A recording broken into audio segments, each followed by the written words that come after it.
A simple guide for behavior. Don't pick on people. Jump on their failures, criticize their faults, unless, of course, you want the same treatment. That critical spirit has a way of boomeranging. It's easy to see a smudge on your neighbor's face and be oblivious to the ugly sneer on your own. Do you have the nerve to say, "Let me wash your face for you," when your own face is distorted by contempt? It's this whole traveling roadshow mentality all over again. Playing a holier-than-thou part instead of just living your part. Wipe that ugly sneer off your own face and you might be fit to offer a washcloth to your neighbor. Don't be flip with the sacred. Banter and silliness give no honor to God. Don't reduce holy mysteries to slogans in trying to be relevant. You're only being cute and inviting sacrilege. Don't bargain with God. Be direct. Ask for what you need. This isn't a cat and mouse hide-and-seek game we're in. If your child asks for bread, do you trick him with sawdust? If he asks for fish, do you scare him with a live snake on his plate? As bad as you are, you wouldn't think of such a thing. You're at least decent to your own children, so don't you think the God who conceived you in love will be even better? Here is a simple rule of thumb guide for behavior. Ask yourself what you want people to do for you, then grab the initiative and do it for them. Add up God's law and prophets, and this is what you get. Being and doing. Don't look for shortcuts to God. The market is flooded with surefire, easygoing formulas for a successful life that can be practiced in your spare time. Don't fall for that stuff. Even though crowds of people do, the way to life to God is vigorous and requires total attention. Be wary of false preachers who smile a lot, dripping with practiced sincerity. Chances are they are out to rip you off some way or other. Don't be impressed with charisma. Look for character. Who preachers are is the main thing, not what they say. A genuine leader will never exploit your emotions or your pocketbook. These diseased trees with their bad apples are going to be chopped down and burned. Knowing the correct password, saying "Master, Master," for instance, isn't going to get you anywhere with me. What is required is serious obedience, doing what my Father wills. I can see it now. At the final judgment, thousands strutting up to me and saying, "Master, we preached the message, we bashed the demons, our super spiritual projects had everyone talking, and do you know what I'm going to say? You missed the boat. All you did was use me to make yourselves important. You don't impress me one bit. You're out of here."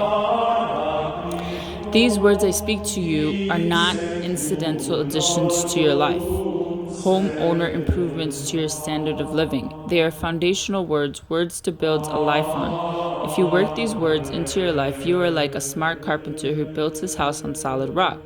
Rain poured down, the river flooded, or tornado hit, but nothing moved that house. It was fixed to the rock.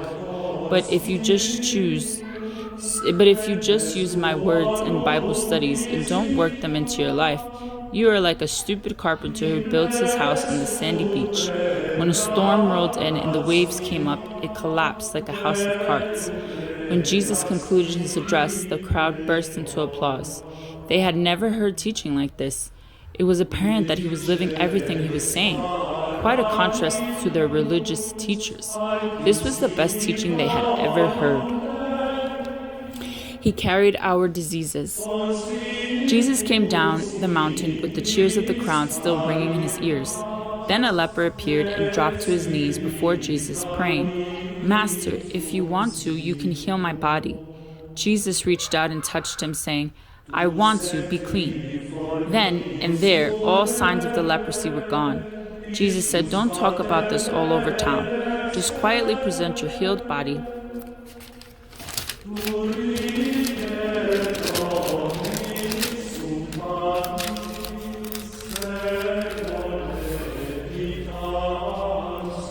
to the priest, along with the appropriate expressions of thanks to God.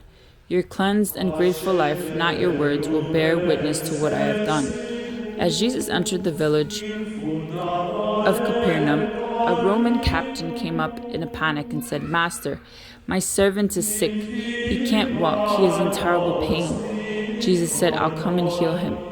Oh no, said the captain. I don't want you to put you to all that trouble. Just give the order and my servant will be fine. I'm a man who takes orders and gives orders. I tell one soldier go and he goes, to another come and he comes, to my slave do this and he does it. Taken aback, Jesus said, I have yet to come across this kind of simple trust in Israel, the very people who are supposed to know all about God and how he works. This man is the vanguard of many outsiders who will soon be coming from all directions, streaming in from the east, pouring in from the west, sitting down at God's kingdom banquet alongside Abraham, Isaac, and Jacob.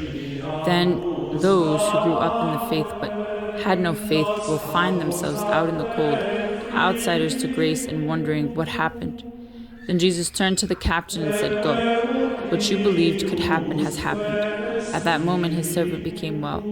By this time they were in front of Peter's house. On entering, Jesus found Peter's mother-in-law sick in bed, burning up with fever. He touched her hand and the fever was gone. No sooner was she up on her feet than she was fixing dinner for him. That evening a lot of demon-afflicted people were brought to him. He relieved the inwardly tormented. He cured the bodily ill. He fulfilled Isaiah's well-known revelation. He took our illnesses, he carried our diseases.